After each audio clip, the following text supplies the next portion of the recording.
Hello everyone, Assalamu alaikum. This is Tisha. Welcome to my another video. তো কে কোথা থেকে ভিডিওটি দেখছো অবশ্যই কমেন্টে জানিও। আর যারা ভিডিওটি দেখা শুরু করেছো তারা একটি লাইক দিয়ে পুরো ভিডিওটি কন্টিনিউ করিও। আর এই যে আমার প্রিয় বন্ধুরা এখনো যারা আমার চ্যানেল সাবস্ক্রাইব করোনি তারা আমার চ্যানেলটি সাবস্ক্রাইব করে পাশে থাকা বেল আইকনটি অন করে দিও, যাতে পরবর্তীতে আমি কোনো ভিডিও আপলোড করলে তুমি সাথে সাথে দেখতে পারো। তো বন্ধুরা এই যে দেখো আমি সকাল সকাল সজনে পাতা পেরে নিয়ে আসছি। এই সজনে পাতা ভাজি হচ্ছে আজকে করব সকালবেলা। আর সকালবেলা গরম ভাতের সাথে কিন্তু সজনে পাতার ভাজিটা অনেক দারুণ লাগে, খেতে খুব টেস্টি লাগে। আর এই সজনে পাতার উপকার গুণাগুণ সম্পর্কে তো তোমরা সবাই জানো। সজনে পাতা কিন্তু অনেক উপকারী একটা পাতা। এটা হচ্ছে মানে সজনে বলো সজনে পাতা বলো দুইটাই হচ্ছে খুব উপকারী। তো বন্ধুরা সজনে পাতাটা ভাজি করার জন্য আমি হচ্ছে প্রথমে কড়াই তেল দিয়ে নিয়েছি। তেল দেওয়ার পরে এটাতে হচ্ছে পেঁয়াজ, কাঁচামরিচ আর একটু কালারের জন্য হচ্ছে শুকনো মরিচ দিয়েছি। আর যেহেতু পাতাটা হচ্ছে শুকনো মতো ভাজি করব, তাই পেঁয়াজ আর মরিচটাকে বেশি একটা ভাজবো না, কারণ ওই পাতার সাথেই তখন হচ্ছে এটাও ভাজা ভাজা হয়ে যাবে। সেজন্য আমি এখানে এগুলো দিয়ে একটু নাড়াচাড়া করে তারপরে হচ্ছে এই যে দেখো বন্ধুরা পাতাটা হচ্ছে দিয়ে নিচ্ছি। তো বন্ধুরা এখানে হচ্ছে আমি সবগুলো শাক দিয়ে নিলাম। আর এটা কিন্তু মিলায়া অল্প একটু হয়ে যাবে, যে কোনো শাকই হচ্ছে মিলিয়ে যায়। তারপরে এটার উপরে যেহেতু আগে আমি হচ্ছে একটু লবণ দিতে ভুলে গেছিলাম, সেজন্য শাকের মধ্যেই লবণটা দিয়ে নিলাম। তারপরে এই যে নেড়ে চেড়ে মানে এটা হচ্ছে যতক্ষণ হবে ততক্ষণই নাড়তে হবে, কারণ যেহেতু হচ্ছে শুকনো হবে। এই যে দেখো বন্ধুরা একদম মিলায়ে গেছে। তো আমি এটাকে হচ্ছে একটু নেড়ে চেড়ে নিচ্ছি। একদম শুকনো শুকনো করে হচ্ছে ভাজবো, যতক্ষণ না হচ্ছে শুকনো শুকনো না হয় ততক্ষণ এরকম নাড়াচাড়া করতে থাকবো। তো বন্ধুরা এই যে দেখো এখানে কিন্তু আমার শাক ভাজি কমপ্লিট। আর এটা কিন্তু একদম শুকনো মতো হয়েছে, দেখলেই তো কেমন হয়েছে জানিও। আর এই যে এখানে হচ্ছে আরেকটা শাক ভাজি করছি, এটা হচ্ছে মিষ্টি কুমড়া শাক ভাজি। আর এখানে হচ্ছে যে ছোটো মাছের আলু দিয়ে চচ্চড়ি তরকারি আছে, এটা গতকালকের। তো বন্ধুরা এগুলো দিয়ে হচ্ছে নাস্তা করব। আর দেখো এখানে হচ্ছে আমরা নাস্তা খেয়ে যার যার কাজে লেগে গেছি। আজকে যেহেতু প্রচুর রোদ উঠছে আর এই রোদটা হচ্ছে ধানের জন্য পারফেক্ট, সেজন্য হচ্ছে সকাল সকাল হচ্ছে নাস্তা খেয়ে সবাই ধানের কাজে লেগে গেছে। আমাদের বৈশাখী কাজ এখনও শেষ হয় নাই। এই কাজ কবে শেষ হবে আল্লাহ ভালো জানেন, কারণ একদিন রোদ থাকলে আরেকদিন হচ্ছে বৃষ্টি থাকে, এই অবস্থা এখন চলতেছে। সেই জন্য কাজটা হচ্ছে গোছানো যাইতেছে না। তো বন্ধুরা আমি যেহেতু হচ্ছে গ্রামে থাকি, তো গ্রামে যখন বয়স দেই দিনের বেলা যেহেতু বয়স দিতে হয়, তো আশেপাশে প্রচুর বিভিন্ন সাউন্ড হয়। তো তোমরা ওই সাউন্ডটা স্কিপ করে হচ্ছে আমার ভিডিওটি দেখিও। আর ভিডিওর কোনো অংশ যদি তোমাদের কাছে ভালো লেগে যায় তাহলে একটি লাইক দিও। দেখো বন্ধুরা এই গাছটাতে কি সুন্দর ফুল ফুটছে। আসলে রোদ ওঠার সাথে সাথে সবগুলো ফুল মিয়ে গেছে। তো তোমাদেরকে হচ্ছে আরও কিছু ফুলের গাছ দেখাই। এই যে দেখো উঠানের এক পাশে এরকম বেড়া দিয়ে ফুল গাছগুলো লাগানো হয়েছে। এই যে এখানে কিন্তু 3 রকমের গোলাপ ফুল গাছ আছে, বড় বড় গোলাপ ফুল ফুটে। একটা হচ্ছে গোলাপি, আর এটা হচ্ছে সাদা, আর একটা হচ্ছে লাল। 3টা গোলাপ ফুল গাছ আছে। আর এখানে টুকিটাকি ফুল গাছ, তারপরে নারকেল গাছ এগুলো হচ্ছে লাগায় রাখছে, পরবর্তীতে এখান থেকে তুলে নিয়ে তারপরে লাগাবে। আর এই যে এটা কিন্তু লাল গোলাপের গাছ। তো শীতকালে হচ্ছে প্রচুর সুন্দর দেখা যায় বাড়িটা, মানে চারপাশে ফুল গাছ লাগানো থাকে, ফুল ফুটে। এখন হচ্ছে ফুল নাই যেহেতু শুকনো মৌসুম। আর এই যে দেখো এখানে হচ্ছে আমার মামি ধানগুলোকে এভাবে মেলে দিচ্ছে। আসলে সত্যি বলতে এই যে বৃষ্টি পড়ে তো তার জন্য উঠান ভিজা থাকে, সেই জন্য হচ্ছে এরকম চাটাইয়ের মধ্যে হচ্ছে ত্রিপালের মধ্যে হচ্ছে এরকম ধান মেলায় দিচ্ছে। এই পিচ্ছি তুমি এখানে কি করো? কুলু কুলু কুলু কুলু কুলু। তোমার মা কই? চলো তোমার মার কাছে দিয়ে আসি। এই যে দেখো বন্ধুরা এটা হচ্ছে তার মা, আর সে হচ্ছে যে এখানে বসে আছে। চলো তোমার মার কাছে যাই। চলো চলো চলো, এই নাও মা আর ছেলে একসাথে বসে থাকো। তো দেখো বন্ধুরা ও কিন্তু একদম ওর মায়ের মতো হয়েছে, একদম কোনো হচ্ছে কোনো জায়গায় হচ্ছে কমতি নেই, সেম টু সেম তার মার মতো।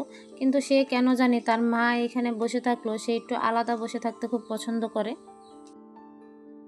তো চলো বন্ধুরা আজকে যেহেতু হচ্ছে ছুটির দিন আর একটু সময় পাইছি, সেজন্য ভাবছি হচ্ছে আমি চুলে একটু মেহেদি দিব, তারপরে হাতে একটু মেহেদি পরব। সেজন্য হচ্ছে এখন মেহেদি তুলতে যাচ্ছি। আর এই যে দেখো এগুলো কিন্তু সুপারি গাছ সবগুলা।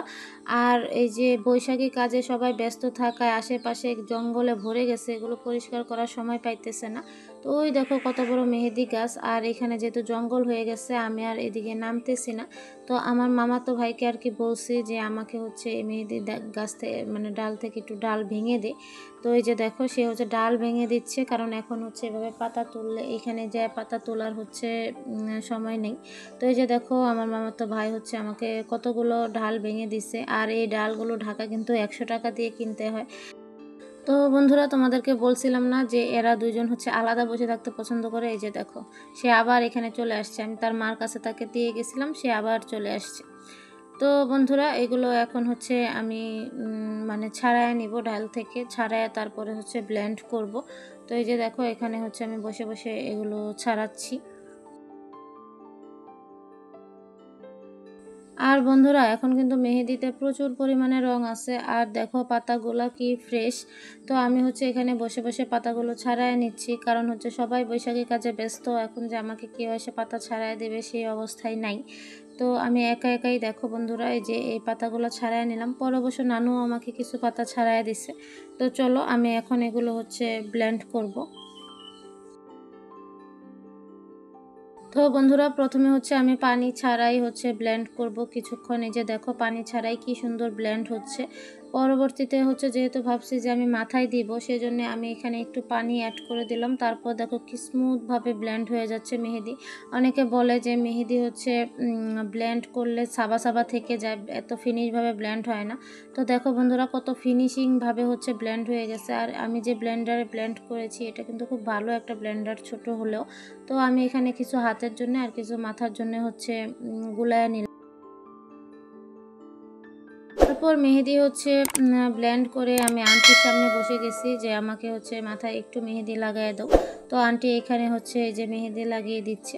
আমার কিন্তু আগে মাশাআল্লাহ অনেক চুল ছিল, কিন্তু বললাম যে আমার যারা পুরাতন ভিডিওগুলো দেখছো তারা হয়তো জানো যে আমার হচ্ছে রিসেন্টলি টাইফয়েড হয়েছিল, আর টাইফয়েডে হচ্ছে সব চুল পড়ে গেছে। তো এই দেখো এখানে হচ্ছে আন্টি খুব সুন্দর করে আমাকে হচ্ছে মেহেদিগুলো লাগায় দিচ্ছে।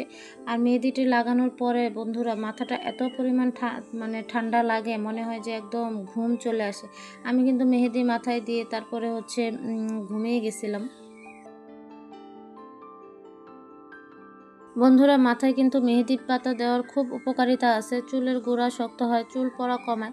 তাছাড়া মেহেদি পাতার সাথে তোমরা হচ্ছে মেথি, আমলখি, তারপর জবা ফুল, তারপর কালো সুতার গাছ এগুলা কিন্তু দিতে পারো। কিন্তু আমি হচ্ছে যেহেতু বৈশাখী কাজের ব্যস্ততা বাড়িতে এত কিছু জোগাড় করতে পারি নাই, তাই শুধুমাত্র হচ্ছে মেহেদিটাই দিলাম। তো এই যে দেখো আমার আন্টি কিন্তু পুরা মাথায় হচ্ছে মেহেদিটা খুব সুন্দর করে হচ্ছে লাগাই দিছে। তো আর হচ্ছে মেহেদি পাতায় ওই যে বললাম যে প্রচুর কালার। এই যে দেখো আন্টি আমার মাথায় জাস্ট মেহেদি লাগাই দিছে, আর আন্টির হাত কি সুন্দর কালার হয়ে গেছে। তো আন্টি বলতেছে যে তুমি তো তোমার হাত এরকম কালার করবা না, তো আমার মাথায় কে মেহেদি লাগাই দেবে, মানে আমার আন্টিও দিবে আর কি। তো এই যে দেখো পুরো চুলের মধ্যে মেহেদি লাগানো শেষে আন্টি হচ্ছে খোপার মতো আমার চুলটাকে বেঁধে দিয়েছে, যাতে ঝরে ঝরে হচ্ছে মেহেদিগুলো না পড়ে।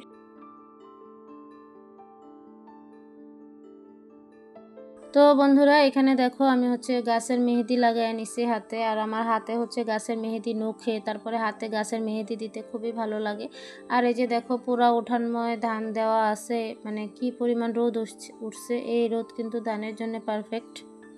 এইদিকে হচ্ছে মামা এই যে দেখো ধানগুলো, যে বাতাস আসতেছে তো বাতাসে হচ্ছে ধানগুলো উড়িয়ে মানে চুচাগুলো ঝেড়ে নিচ্ছে।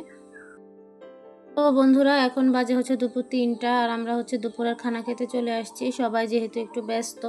তো দেখো এখানে হচ্ছে মুরগির মাংস আছে, আলু ডাঁটা দিয়ে ছোটো মাছ চচ্চড়ি আছে, আর শুটকি হচ্ছে লাড়া আছে।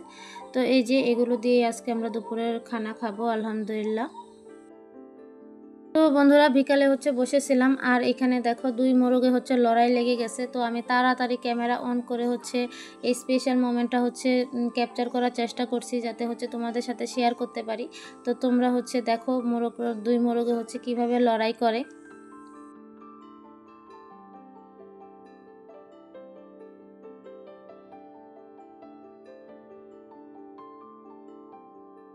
তো বন্ধুরা মোরগের এই লড়াই তোমাদের কাছে কেমন লাগলো অবশ্যই কমেন্টে জানাবা। আজকের ব্লগটি আমি এখানেই শেষ করে দিচ্ছি। ব্লগটি কেমন লাগছে অবশ্যই জানিও। অন্য একটি ভিডিওতে ইনশাল্লাহ আবারও দেখা হবে। আল্লাহ হাফেজ।